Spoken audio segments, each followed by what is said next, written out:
El tema de este primer video va a ser el positivismo. El positivismo es un concepto polisémico, es decir, que tiene diferentes significados, diferentes interpretaciones, pero a su vez también es un concepto que se ha ido aplicando a las diferentes ramificaciones de conocimiento, a las diferentes ciencias del saber, y que a su vez también ha engendrado otras ciencias del saber importantes en nuestra edad contemporánea. Ahora, ¿cuál es el principal postulado del positivismo? Bueno, va a ser que el único conocimiento establecido como verdadero es el conocimiento científico, es decir, el único conocimiento que tiene valor es el conocimiento científico. En ese sentido, ¿cómo llego yo a ese conocimiento científico? Bueno, el positivismo establece que se logra a través de un método. ¿Cuál es este método? Es el método de la experiencia sensorial, es decir, a través de mis sentidos yo logro percibir, observar datos positivos.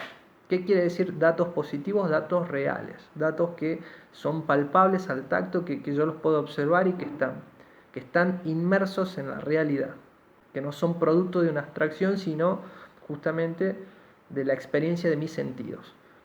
Ahora, por eso hablamos de positivismo, porque son datos positivos que se basan en la realidad.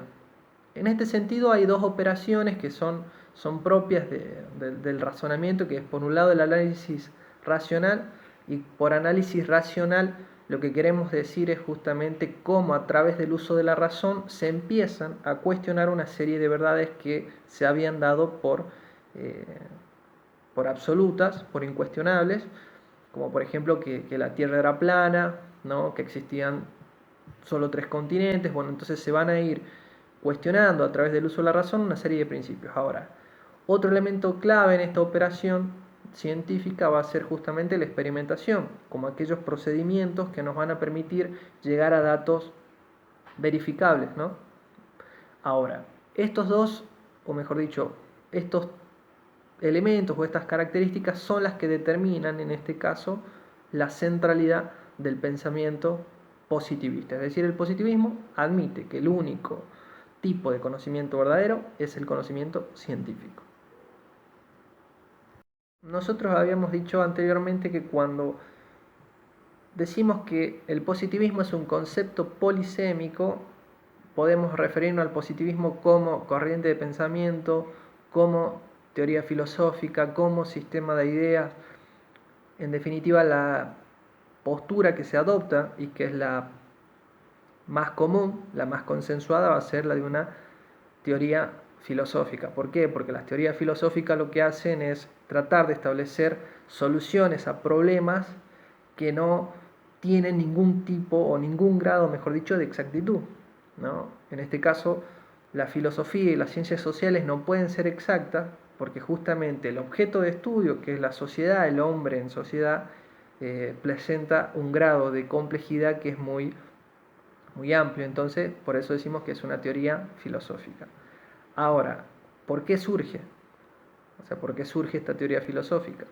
Y nace a partir, en este caso, de una problemática que se presenta en el pensamiento de Augusto Comte. Comte se va a afligir por los importantes cambios que se están produciendo a raíz de las revoluciones burguesas, es decir, la Revolución Francesa, la Revolución Inglesa, las independencias a lo largo de América, van a ir generando procesos de reestructuración, procesos de cambio que terminan con un antiguo régimen, con un antiguo orden e instauran no un nuevo orden para la perspectiva de Comte, sino una situación de constante conflictividad, una situación de desorden social. Las revoluciones generan desorden y Comte va a tener un temor hacia las revoluciones. Ahora, bueno, en este sentido, la gran pregunta de Comte es, bueno, ¿cómo logramos establecer ante ese desorden un orden? Y él va a elaborar el concepto de orden social. Entonces la pregunta sería, ¿cómo llegamos al orden social? Como varios de ustedes ya irán deduciendo, la respuesta que tiene Comte a esta pregunta es, bueno, para lograr encontrar el orden social, o para llegar al orden social es necesario establecer un conocimiento de carácter científico, ¿no? En este caso, el fundamento central del positivismo. Pero a su vez también tenemos que tener en cuenta que el positivismo adopta otra serie de características. ¿Cuáles van a ser? Por un lado, es el constante optimismo racionalista. Por optimismo racionalista, queremos decir que Comte tiene una fe ciega en la importancia que tienen las ciencias en el desarrollo de la humanidad. Es decir, el hombre se va a ir nutriendo del desarrollo de las ciencias a lo largo del tiempo para mejorar, ¿qué cosa? Su estilo de vida, su manera de ser, es decir, para ir perfeccionándose. Y acá se desprenden dos ideas claves de ese optimismo racionalista, ¿no? O sea, un optimismo que se llega a través del uso de la razón. Eso, del uso de la razón que conlleva un conocimiento científico. Entonces acá tenemos dos elementos claves que son, por un lado, cuál es la noción que está teniendo de historia, en este caso Comte, y por el otro lado, la importancia de la idea de progreso.